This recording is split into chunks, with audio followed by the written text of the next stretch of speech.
Okay, hey everybody, and welcome to another office hours session. Today we have a really exciting one for you. It's called the long game of growth, and we have a special guest with us today. So I'm Mike. I am back. You can call me Snappy Mike on this webinar, actually, because we have another Mike who has joined us along with Destiny. So Mike Milligan is here. We're going to be talking about some of the results that he's getting. He's a really smart advisor, marketer. He's got a great firm. We'll be talking about those results that he's getting, what he's doing to drive it. And yeah, welcome to the webinar, everybody. How you guys doing? Destiny, Mike, what's going on? Oh well, I'm doing great today. It's beautiful and sunny in Puerto Rico where I am. So I mean, I cannot complain about anything today. It's great. I like that sign. You got the neon sign, Ideas by Mike. That's cool. Yeah, my firm now is called One Oak Financial, but its predecessor was Ideas by Mike when it was just about me, like when I was the only advisor on the team. Ideas by Mike is also a podcast that I run, right? So 62 episodes have been recorded. Really some big thought leaders like Tom Hegna, David McKnight, Riley Moynes. A lot of academic folks come on there. Kansas State associate professor of financial planning, Arizona State, Bentley. I mean, we just got a great one. I've got a new guest coming on next week who's going to air in August.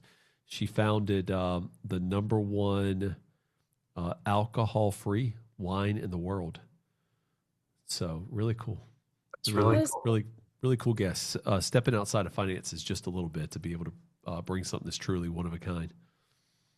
nice. Dig it. Well, we are so excited to have Mike on the call today. We can go ahead and jump to the next slide because we're gonna maybe do a little bit more of a formal introduction. But yeah, everyone, thank you for spending some time with us. I think this session is going to be especially valuable for all advisors, those that are clients and those that aren't. A lot of our webinars are, geared towards making you advance and talking from the perspective of strictly a marketer. But this is going to be a little bit unique because we did a case study with Mike. Mike's actually one of our clients. And Mike, what was it? Probably 5 minutes into speaking with you, I said, "Do you have a marketing background?"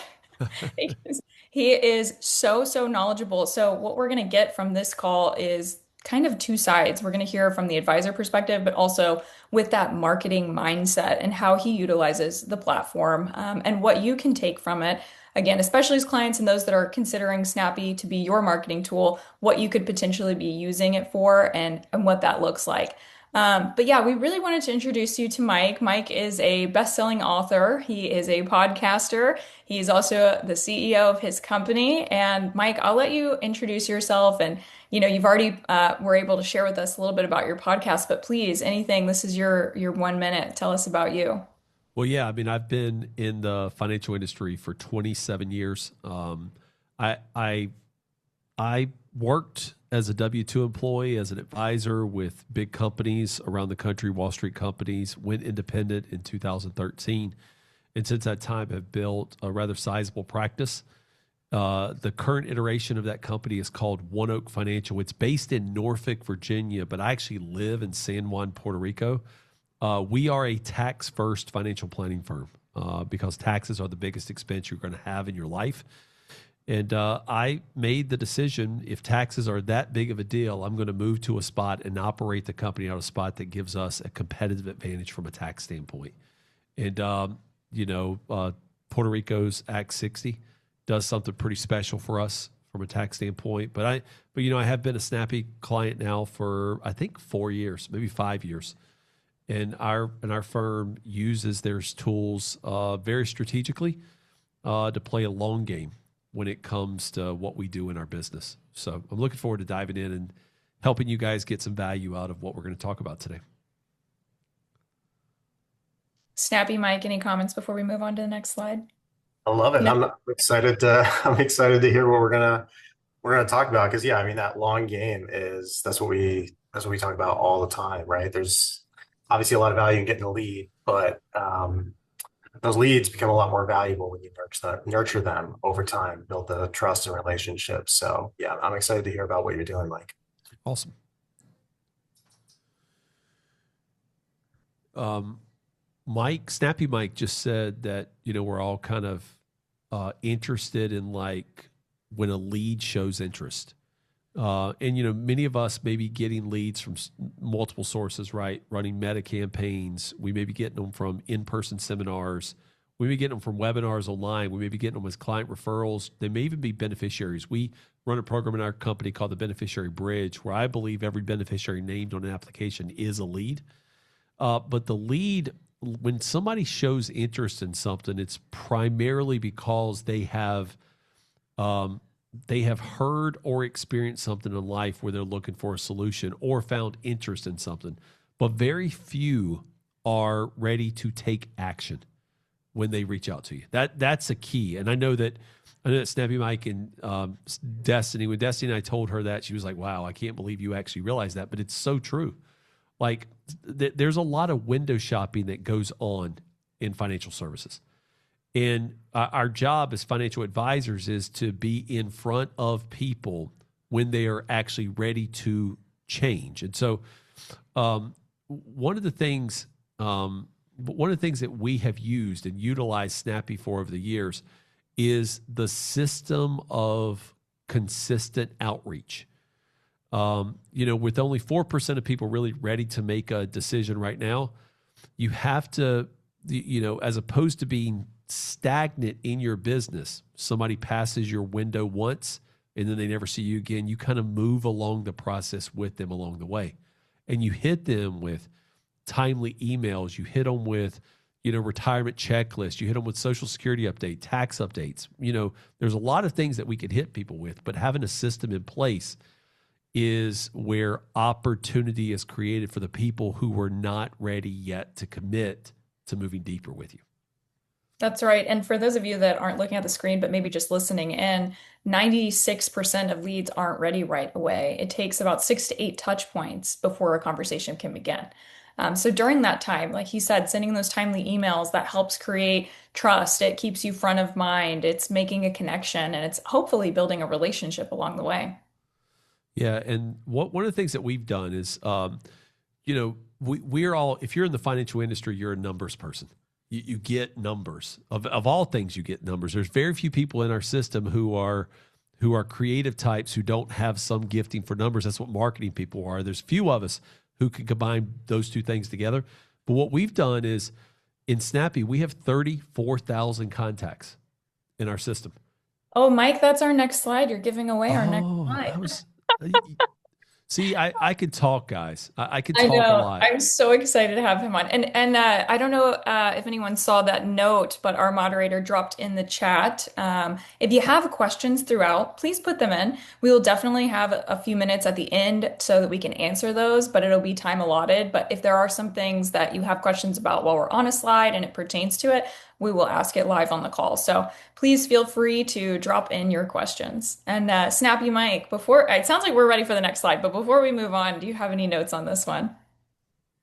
No, I mean, I think, yeah, this is great. I'm excited to move on here, but I do think that 6 to 8 touches, sometimes people see that and they think like, oh, I just need to send 6 to 8 emails. And that's what's going to start a conversation. But a touch is where, you know, somebody has literally experienced the message. So if you think about like open rates and deliverability rates, you know, there's going to be, and that's the average, by the way. So for some people, it might be 20 touches, right? They might be on your list for years. Some people are ready to move right away.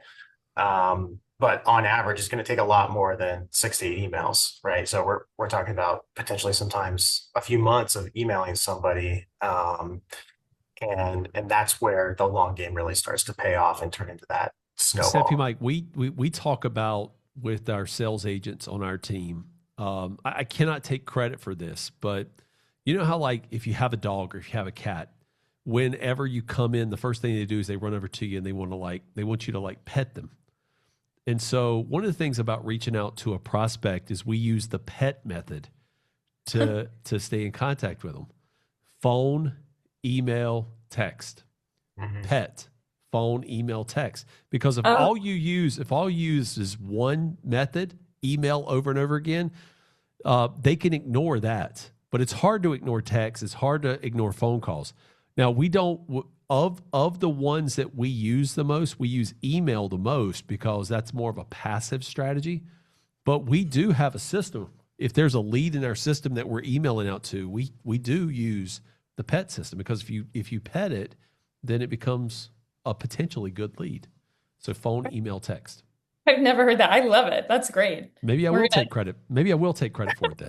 That's good. I mean, it makes sense when you think about it, right? Like your ability to show up and kind of break through the noise is massively amplified when you can go across channels, right? So, I mean, we talk about social as well. We have text messaging built into the platform for this exact reason. You don't want to do every single thing also with a text, but right, that would get a little over the top. But Yep. strategically building it into your campaigns is super important. It can have a huge impact. All right, let's jump to the next slide. We're going to get into some fun numbers. This is a highlight for Mike. Oh, Jiminy Crickets. Did we move the slides? No, it's not. This will be Snappy Mike taking over here. Well, this is just, what we're talking about here when we're talking about, people who come in, as Mike was just talking about, they come in as a lead. We're nurturing them over time. We're moving them to become a client. There is a strategic framework for doing this, right? It's not just like they come in as a lead and then we just spray and pray and hope for the best until they like become a client and we're like, sweet, we're done now. There is a strategy to this, right? And there's a number of different frameworks, but they all follow kind of a similar process as what you're looking at here. This is the lead lifecycle framework. This is what we use. This is what we build our content around. And it goes from the very beginning of the relationship, right? We're attracting someone to us with great content, right? And as Mike talked about earlier, they have this interest, right? They're starting to educate themselves. They're window shopping. And our content helps us get noticed. And then we're going to activate them, get them to start engaging, opening emails, clicking. We're going to nurture over time, and nurture is really important. Nurture could last for a few days. It could last for a few years, where we are earning trust and building that relationship. Eventually, they take action on something, right? Maybe they hit reply on an email, they book a call, they convert. We win them as a client, and then it moves into retain and refer, right? Where we are continuing to share that great content with them, creating happy clients, and hopefully they are telling all their friends and family about us. Yeah, and we actually have a whole series on this. Some of you may have joined from the Lifecycle series, but upcoming is our retain and refer. So if you are enjoying this content, I think you'll really find that to be especially valuable once you've won those clients over. And that's next week, right, Mike? Yeah. So we got the retain and return next week. Yeah. If I could jump in, like from an advisor standpoint, Please. most advisors don't have like a lead life cycle plan like this. They don't have it because we're taught to, we're taught to spend more time managing clients, managing investments, working on financial planning.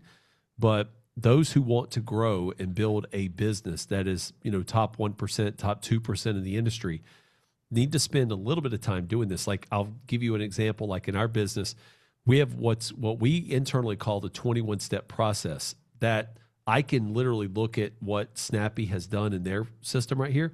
And I know that like the attract is like steps 1 and 2 for us. I know the activate is 3 through 9. And I know the nurture is 11 through 16. I know that because I know our step 17 is when we convert them, we onboarding. And then we actually call retain and refer. We call that creating super fans, right? From the book that Brittany Hodak put out, creating super fans. It's something that we use in our system. But this is a valuable tool. Like if you're a financial advisor, having this to go to the front of your process and then building out like we have, like the 21-step process, it makes a lot of sense, because then you have something repeatable that if you ever want to add junior advisors or associates to, you can just rinse and repeat the process. Yeah. Yeah. I love that. And it's also, I think, helpful because you can look across your your current prospect list and start to identify where people are in these stages. So you're not just like spraying and praying everybody and hoping it moves them somewhere. You're starting to think like, okay, I've got these cold leads over here who they're not really engaging yet. So I'm going to send them content that's going to help them engage, activate them, right? And I've got people who have been on here for a while and they're engaging, but they haven't taken action yet. We're going to nurture, right? And so you can start to think about it in these strategic ways of what content is going to help people move along this relationship. Yeah, and Mike, you mentioned something earlier that we didn't quite touch on, but I thought was a really brilliant move, and that's incorporating your beneficiaries as part of your Mm. messaging. I think that's something that every advisor could take. For those that are already doing that, I mean that's a really brilliant way to make a new connection where you already kind of have a warm lead, so to speak, somebody that's at least tangentially familiar with you, and a good way to build that rapport. So I really like that you were considering them prospects as well. Right. We in our process, in our 21-step process, we include we actually internally call it the beneficiary bridge. Yeah, that's great. So it's the bridge to the next generation. Because remember, baby boomers and Gen Zers don't think about money the exact same way. That's for And, sure. and just like it's kind of like, you could have two land masses on each side connected by a bridge. And on one side of the bridge, it could always be sunny, right, and 85. And on the other side, it could always be cloudy just because of the weather and the atmosphere. But like what connects those two climates is a bridge. And it's the same way, right? A 30-year-old doesn't think about money the same way a 60 or 70-year-old does. But you've got to be able to show up for both of them, because one of the biggest challenges we face in the industry is most of our business has a date of death or an expiration on it, because we are advisors to parents, not family advisors. And so you have to think, we're taught to think holistically about planning, but in the client relationship, especially if you're younger in the business, start thinking holistically about the total family. And that's Mhm. one of the things that we preach inside of One Oak Financial. And then when we come out, like, we advocate others to start thinking that way also. Awesome. All right, Mike. Snappy Mike. We'll move on to the next one. So this is our numbers. These And are your like all financial advisors they love numbers, but we have in our contact dashboard, we have close to 34,000 contacts, 33,903 to be exact. Using Snappy, we've sent 1.4 million emails. Boy, that's a lot of buttons pushed if you think about it, right? yeah. That's just, if you were doing it by yourself. I remember when I started in the business back in 1999, email just became part of the overall operating system, right? That we did and used to send out emails. And I was like, man, I wonder if I could send out 25 at a time. And you'd put 25 in there and you'd send them, right? 1.4 million. There's That's still, yeah, there's still a lot of advisors that are doing manual Outlook. right. That's a story we hear a lot where they're making that transition, and this is one of the things they find the most useful. They're like, oh my gosh, I'm not just uploading an Excel sheet into my Outlook and then sending this email and not being able to track it or see who's clicked on what or all the opens. And speaking of opens, for those of you that aren't looking at the screen, he has sent 1.4 million emails and has a 25.7% open rate. That's above the average for the industry. So that is a very healthy group of contacts. That means that these contacts are engaged, they are looking forward to the messaging, they are involved in it, and that the list is healthy. It's not a bunch of, random spam contacts that were thrown in and you kind of, throw spaghetti at the wall and hope it sticks. These are, nurtured leads, truly. So these are really brilliant numbers. And it was one of the reasons that we had reached out to Mike first to see if we could do a case study. But again, it was in speaking with him that it's more than the numbers. It's the strategy behind it, why it's successful. And that's one of the reasons we want to have Mike on the call today. One of the things that I think that where we get those numbers like we do is because we're being pretty intentional about what we send out. We're just not like, we're on a program with Snappy that obviously we need to approve for compliance reasons, but it's also because we're trying to be, we're not trying to spam. We're not throwing a bunch of stuff up on the board and just hoping it clicks. We're trying to be very intentional with our business. And then we use within the system too, there's a timely email or a customized email you could send that about every quarter we put me or a video on there. Just a link to like Vimeo or Loom where we put on there so they see my face and hear my voice, just don't read words. And then we're always linking back to the Ideas by Mike podcast that I have and then my YouTube content, right? You don't, the interesting thing about working algorithms, like if you were going to do lead campaign yourself, like for instance on LinkedIn, LinkedIn does not want you to leave their platform. They don't want you to redirect to YouTube. They don't want you to go somewhere else. They want you to stay on their platform. And if you do that a lot, their algorithm will hurt you. The interesting thing about email marketing is you can use other platforms. Snappity wants your open rate to be hugely successful, right? They want you to end up with the number of form submissions we have in the social media post that we've come through, like those numbers. Form submissions to us represent leads that are asking us to call back to them. And so if you think about it, we've got for a 4-year period, we've gotten 120 form submissions a year for 4 years. That's in essence about 2 to 3 new folks a week that were cold or dead. Who wouldn't want 2 to 3 extra conversations a week with somebody that you just have an email to and you've never made contact with? This is called the long game, the long game of growth. That's what we mean by that, right? A passive activity, a set it and forget it passive activity that generally or that puts people back to your calendar. That's what we all want. That's what every advisor who's here today wants, and that's what we get at One Oak Financial through our Snappy Cracking campaigns. Yeah, and Mike, you mentioned something that I think is a really good touch base, or a good point, and that's not a standard touch base. You sort of touched on it when you talked about that bridge. You were talking about the difference between generation, and then you're mentioning sending intentional content. You're also sharing resources. You're making sure that your face and your voice is heard. You're creating a real connection with people. And I think that makes a huge difference in why you're so successful and why you have these open rates and those form submissions, because you're not just doing the generic once a year touch base or the, hey, maybe this will stick. And I think that is something that all advisors should be applying to their marketing plan and their strategy.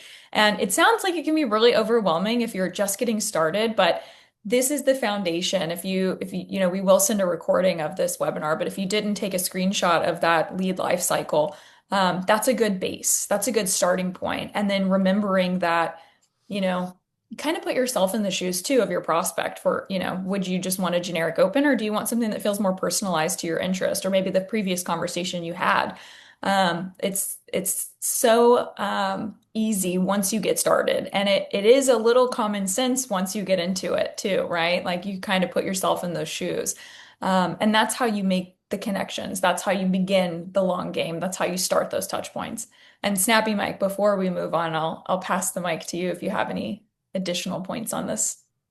Yeah, I think it'd be good to get a little tactical here soon and talk about some of the specifics that you're doing. I think you mentioned a couple of things so far that would be cool to dive into, like the specific types of content that you're sending, how you're thinking about moving people through this. So we will definitely get some more specifics going here shortly. I think the one thing I'll say before we leave the slide, guys, is everybody who's on this call today, we all, if you didn't have this problem, you wouldn't be on this call. And the problem we all have is that we have to solve for the problem of obscurity. We're all probably really good tacticians as financial planners, but people just don't know who we are yet. And so living in obscurity and not being front and center, front of mind, like very few of us on here have our names on buildings or operating in 18 different states or on a $10 billion registered investment advisory firm. So obscurity is what we have to overcome. And I will tell you one thing, like a tactical piece on this, on the contacts nurtured that I just put on here. We didn't start, when we started Snappy, we didn't start with 33,903 contacts. I think we started with like 4,000. And it was just based on people that had come to dinner seminars that I had done over 10 years. I was really good at keeping spreadsheets and putting them all together. And I just imported them. I just said, here, Snappy, here you go. And they made sure that they got formatted and coded and put in the right cells and whatever they do back on their side. But then the first thing that we really started to do with our email list is we started asking for referrals in our email list. If our content is good, would you share this with people? And that's how we built our list. Is we build it on referrals within our database. If our content's good, would you share it with people? Would you? And that's how we got to 33,903. Amazing. Yeah, that's awesome. I'm glad you brought that up too, because yeah, I mean it's such a great contact list size, right? And if maybe depending on the size of the list that other people have, it might feel a little intimidating, like, oh man, do I need that size of list to get started? Do I need that to get good results? But yeah, really, I mean, we see people having success with 1,000 people, right? You have 1,000 engaged contacts that you're nurturing and they're taking action. That's great. So, a lot of times it's less about the size of the list and more about how engaged the list is. But I also love that point you just made about growing your list. That's one of like those content referrals where people share your content out to their friends, send it to people. We see that happening all the time. And it's one of the huge values of having great content. When you have great content, people share it, and they share it with their friends. And then those people join your list. And that happens for free, right? That's amazing. Versus going and paying, sometimes 50 to multiple hundreds of dollars or more for a lead, right? So that's awesome. Where do you see that sharing? Do you guys track what types of content gets shared? Like, do you have any insights on what content is the most shareable? I should have had like my team join us so they can answer that one, because I don't answer. I can't. I can give you what I think happens. Because Kelsey, who primarily who she started running this for us and then has transitioned on to like Quayshawn, who's on our team. They do run a lot of deep analytics, right, on it to see who's opening, who's engaging from that standpoint. The one thing that even like Snappy Mike and Destiny, the one piece of content or data point that you guys don't have is you don't have the numbers on people who skip the form submission and just reply to an email and say, hey, can you call me? Or people that just book directly to a calendar link. So what's interesting here is that you guys are reporting that there's been 482 submissions, but you're also not seeing the 300 of book direct appointments or the 1,000 email conversations that come out of it. Because there's multiple ways. People, that email comes in, they can just hit reply in the top and you could start a conversation. And Destiny, Snappy Mike, and the team at Snappy, you guys would never know that was happening. And so I will go back and say what Snappy Mike said about the size of the list. It doesn't have to be huge. It doesn't. I mean, like especially if you're at a different point in your career where you're trying to target a very specific niche. It doesn't have to be 33,903. Like our niche is middle Americans, and there's a lot of those people, and we service the whole country, right? But if you're in, if you're in Ohio and you're just trying to be dentist only over 3 states, you don't need a list that big to focus. If you're in Texas and you're just trying to work in the oil industry, you don't need a list that big. You just need something that's manageable for you. That's great, Mike. Yeah, and one more note on the list size, and then I'll also make a comment on your improvement suggestion. I really appreciate that. If you were trying to have a large list, it is very important to have a healthy large list. You don't want to go out and buy a ton of contacts that don't want to hear from you, don't know who you are. That can hurt your overall email open rate, and it could make your messaging more difficult to deliver. I do know that sometimes that's a business strategy that people venture into unknowing that it will harm their online reputation. So that is just one note to mention, that large list might look exciting and intimidating, but definitely go about it the right way. The way Mike has done it is really intelligent, having that referral source included in content sharing and being able to have that in-person connection before putting them into the platform and starting to do the nurture. And then also on that note, good thing we have Snappy Mike on here because it works with product in tandem, and I'm sure he has written down what he shared already and is going to get with the product team and see what we can do about that. Am I right, Mike? Well, I think some things just aren't fully trackable, right? So being able to track when somebody replies to an email, starts a conversation, and where that conversation goes, that is tough to track, right? So if somebody goes and books on Calendly, which is the third party, right? We don't force people to use a specific booking software, so those things become hard to track. But It's that's kind that's of icing on the cake. especially with Snappy compliance. Yeah. Mike, that's called value add, Yeah. right? And that's what we all want is we want to get additional value for what we spend our money on. And so most advisors won't give you credit for when something like that comes through, like when you see numbers like this, but like I openly give you guys credit. I wouldn't have had those email conversations or those direct direct calendar bookings if there wasn't a system like this in place. Yeah, I mean, that's really the goal of marketing. Like we see that in our own marketing as well. People reply to emails. We see people engage with campaigns and then go opt in through the website, right? And you Yep. wouldn't necessarily see that tracking happen directly from, you're like, they clicked on this email, they opened up this piece of content, they spent like 5 minutes reading it, and then they opened up their phone, a totally different device, and went and booked something on the website, right? It becomes hard to track those things where people are hopping across devices, hopping across different Personal different email places versus work individually. email. Yeah. Yeah. So the reality is it's hard to track all of those different things. But when you have this spread of marketing across channels, it's consistent, it's good content, you're going to get a lot of that happening. And it all kind of circles back to the long game. All right, we'll jump into the next slide. So this is one of the biggest ideas from our session. And we've definitely touched on this already during the call, but that is that your next client may already be in your database. You may already have access to them. You may have already spoken to them. But yeah, I'm going to let Mike talk on this because as you guys may see, he estimates that only 3% of the people that you're interacting with are ready to make a decision. And Mike, if you aren't sure where I got this, it's from our interview for the case study, which again, everyone on the call, someone did ask, are we going to be sharing this recording? The answer is yes. And we're also going to provide you with his full case study. We published it earlier this morning, so you guys will have access to dig in a little deeper. But Yeah. Mike.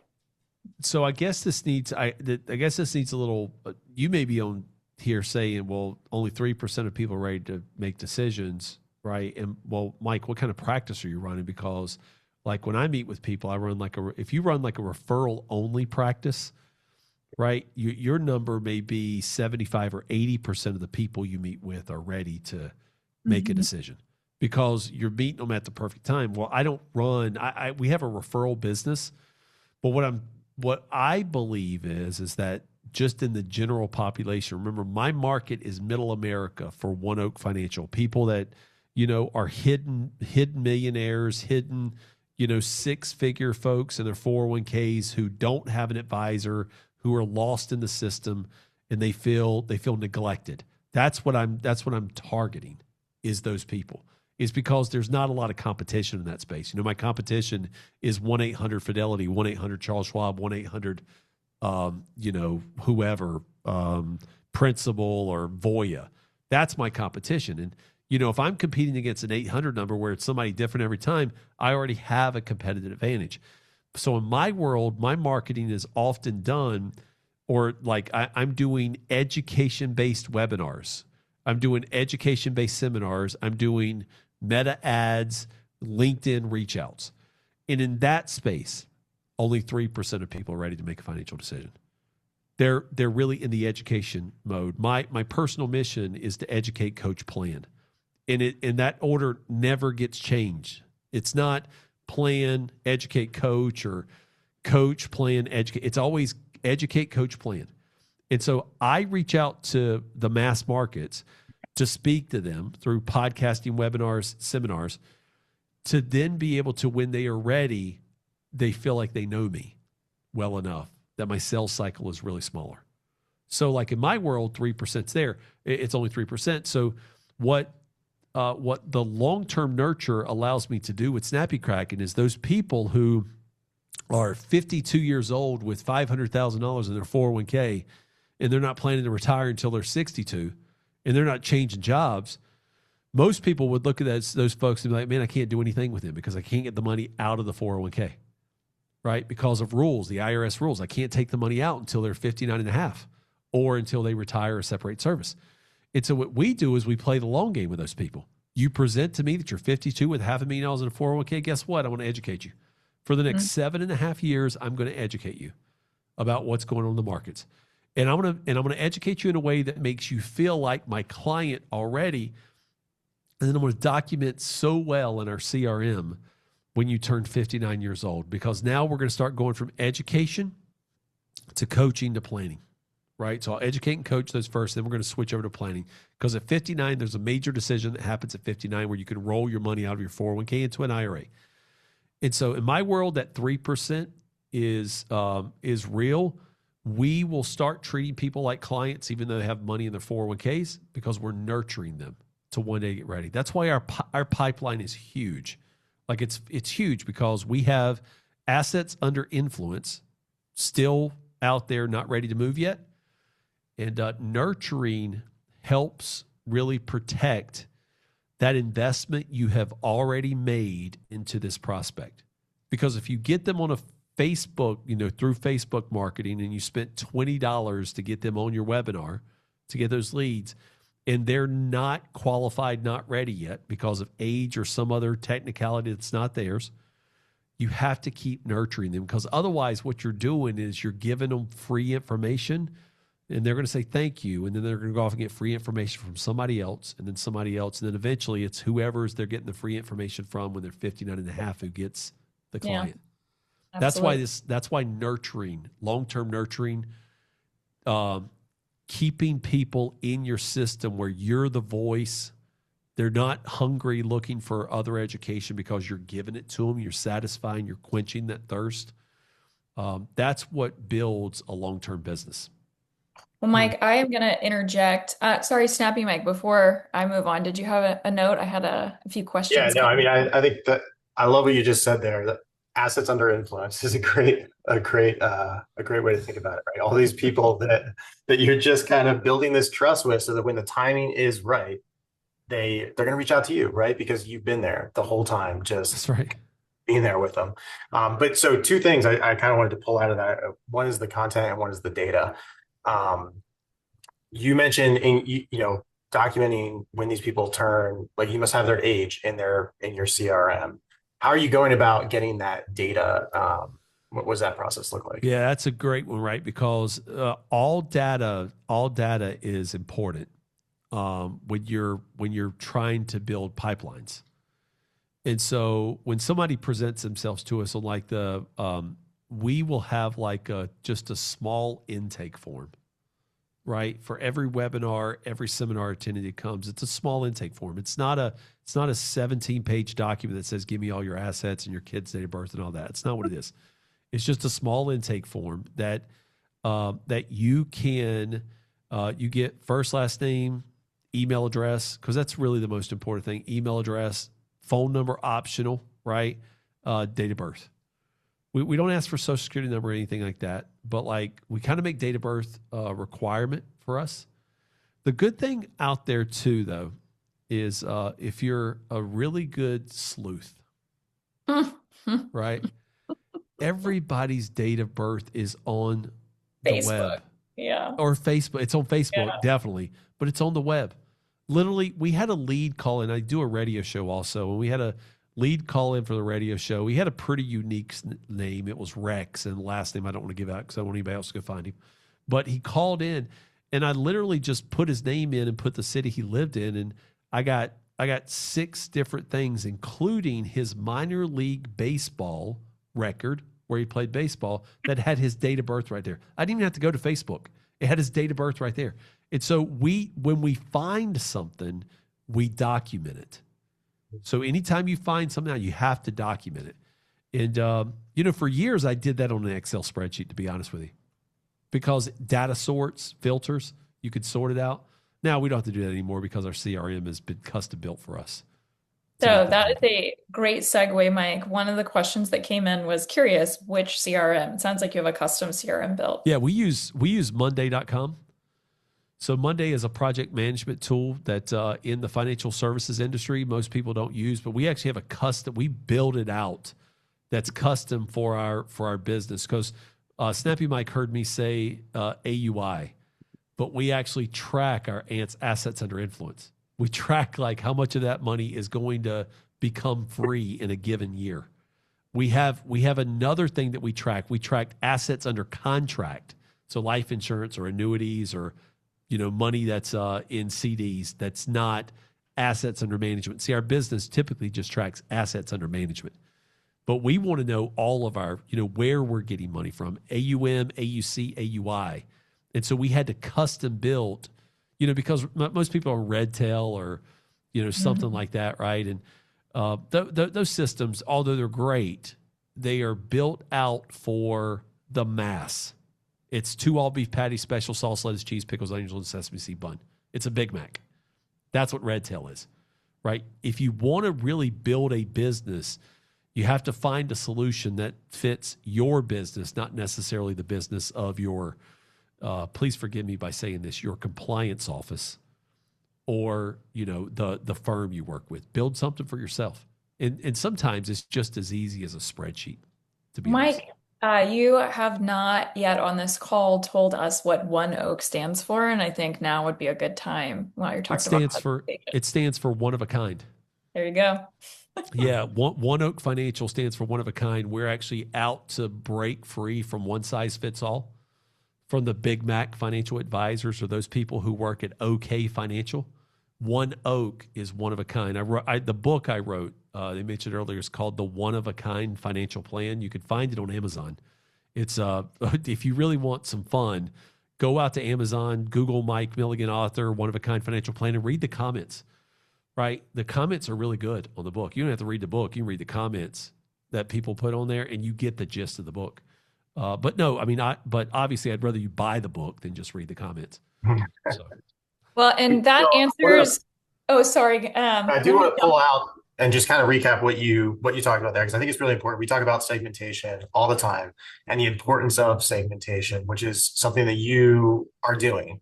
So you are getting this data basically a number of different ways. But anytime you have these intake forms, you're asking their date of birth, which ties back to your CRM. And I do want to, I love your CRM setup, but do want to point out that you could do that process with any CRM.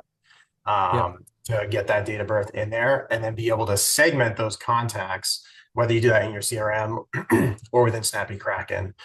So the baseline foundational piece of this, you could do with out-of-the-box software. So you're doing that, and then so you're getting the date, and then basically up until people are 15 to 59, you are sending them one type of content. And then after that, you're sending them a different type of content. Could you talk a little bit about, like, what does that different types of content look like? Yeah. So remember, my mission's educate, coach, plan, my personal mission, right? So when people are in that, that influence side, right? So when they're at a point in time where they cannot be a client yet. By the way, they could be a client and still have something like a term insurance policy or a disability policy.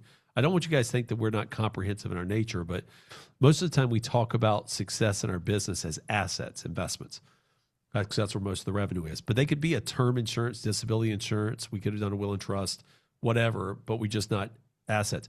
But where we eventually try to convert them, right, in that period is when they start to get within a year of a decision point. So if it's 59 and a half, we're there. You know what's interesting about that, though, is we get date of birth, and that example I said, 52-year-old with a, 52-year-old, we have to nurture them for 7.5 years before they can move the money. If you stay in front of them and you educate them, what happens is, and this happens frequently for us, is we'll have like somebody who we got their contact information 3 years ago. They've been following along, opening our emails, listening to the podcast, and they reach out and says, hey, my name's John Brown. I'm 56 years old. I've been listening to Mike. I just got let go from my job. And now all of a sudden that money becomes free to do something with. And so not being a business that people just pass you in the window, but you follow along with them in their life and then give them some content. We're going to stay on the educate side until we know they get to a point where we can start getting to that. We're going to educate and coach, and then we get to a point where they can start playing. But along the way, people will have life events. That's why it's so important. Like when you're putting things out, you have to talk about life events. If you were to look at my trajectory on what we put out there, we put a life event checklist or a life event every 6 months, because it reminds people, if you have a divorce, you lose your job, you have a new grandchild, you have a new kid, something happens, we're here. Reach out to us. So like the content creation, or not, don't do the content creation yourself. Leave Snappy Crack and do the content creation. You just have to work with your, what do you guys call the folks in your team? Like a client success or is right? Yeah. You have to work with your client success managers to be able to make sure the content is right for you.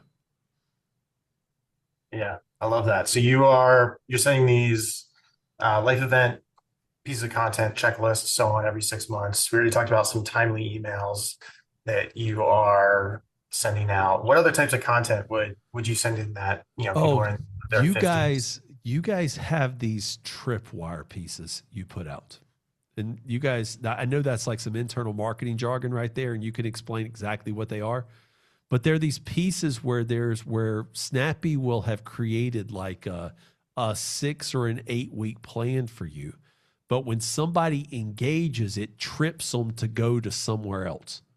Like that's when the call to action begins. So you're educating, and all of a sudden they engage, and it takes them out of that system and somewhere else. These little tripwire things that Snappy Kraken have come up with, I would not run them all the time, right?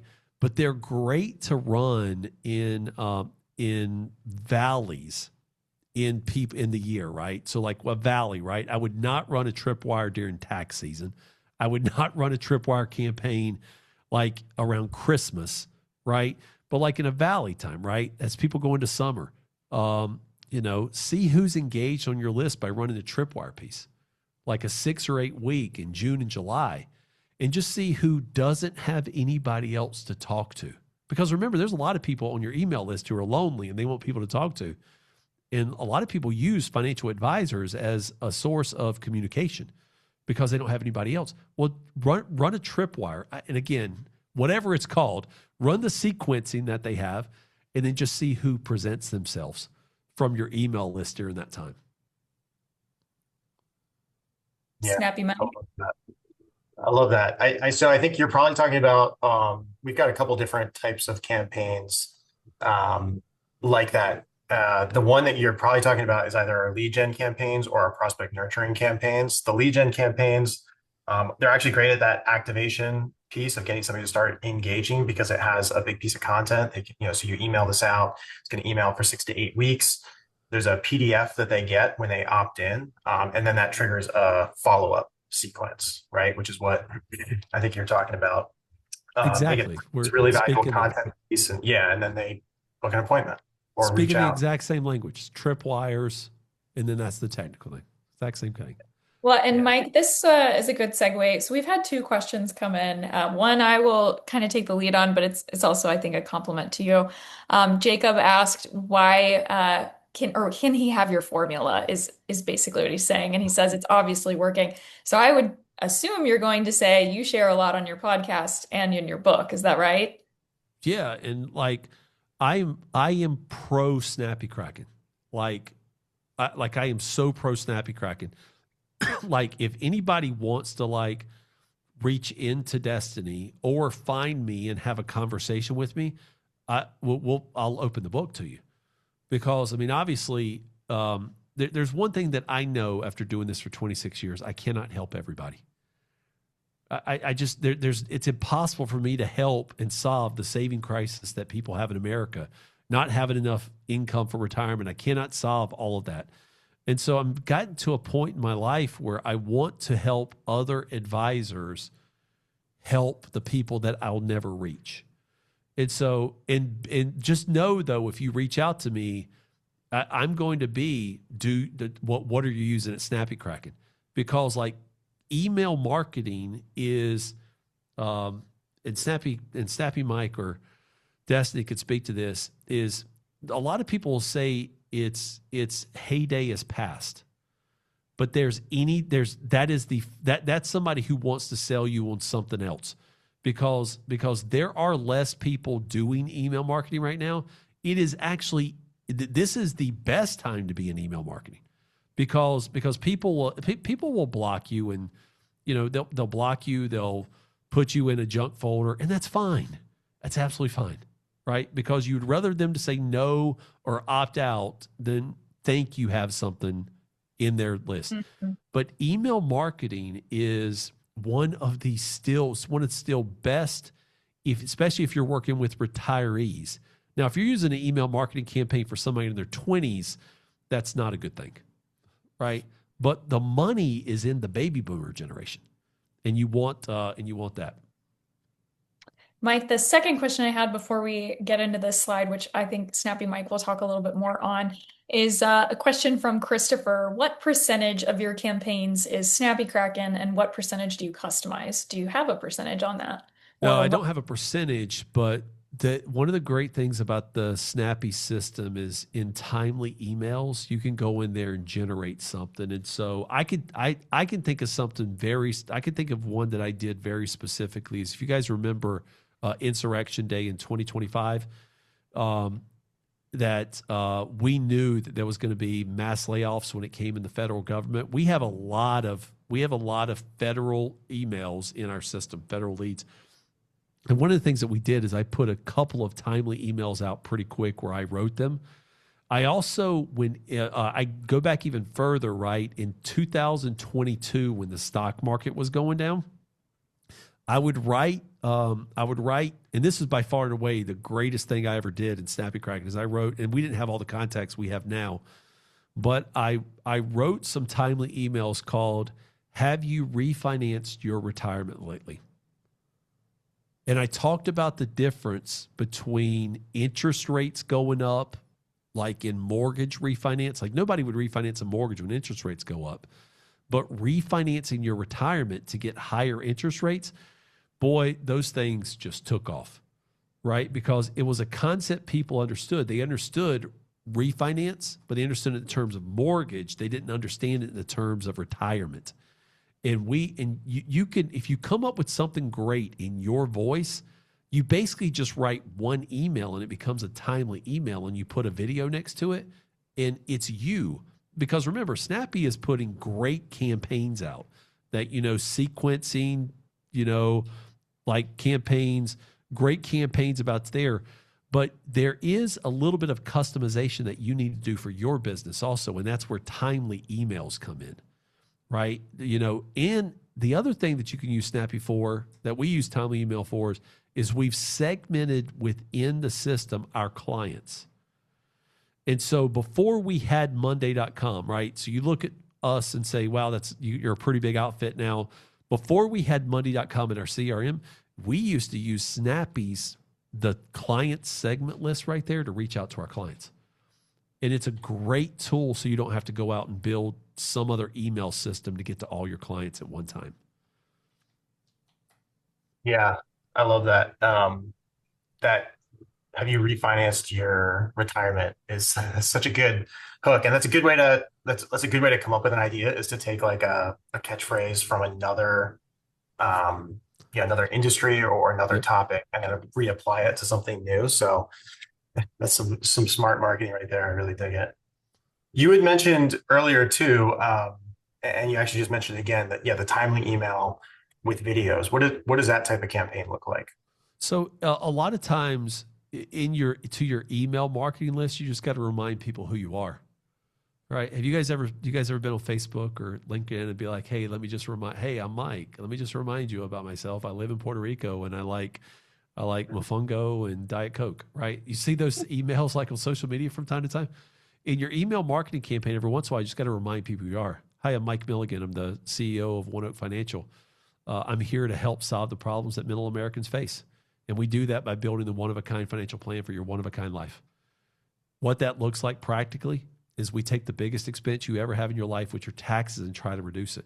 We try to get retirement income you can't outlive. We try to do investments for you that still allow you to get the growth you need and is required for your life, but still allows you to sleep at night.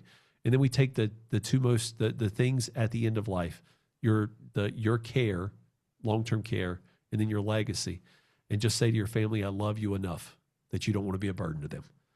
Again, I'm Mike Milligan. I thank you for interacting with our content. So you just put a video like that together for 1 minute, and that's your voice. And then you put on there, if you want to connect with me, here's my calendar. It's just a great way. And you do that about every don't do it the same time every year because people see your emails, but like you put it in there every 9 months or 10 months, or it just humanizes the emails that come through. We have a client that she'd been seeing our emails for like 3 months, and she's a realtor. I mean, I'm sorry, 3 years, and she's a realtor. And she finally responded back an email and said, you really have good marketing. Who does it? That's what she said, is who does your marketing? And I was like, wow, let's talk. And like, she wanted me to give her our marketing people because she needed it for her real estate business. Well, then she moved her $2.2 million investment account that she inherited from her parents to us, right? Because of that. You just don't know, like, that Sue Smith 12487 @gmail.com. You don't know who that is. You don't know what they have, but guess what? They probably have financial problems they need somebody to solve. It's just a matter of, can they trust you to do it? Well, Mike, that's great. Yeah, I mean that right there is the example that really encompasses this entire talk, which is that long-term nurture. And I also like that you, without stating it directly, you treat all of your prospects equally. Whether you know where their financial situation is or not, you treat them the same.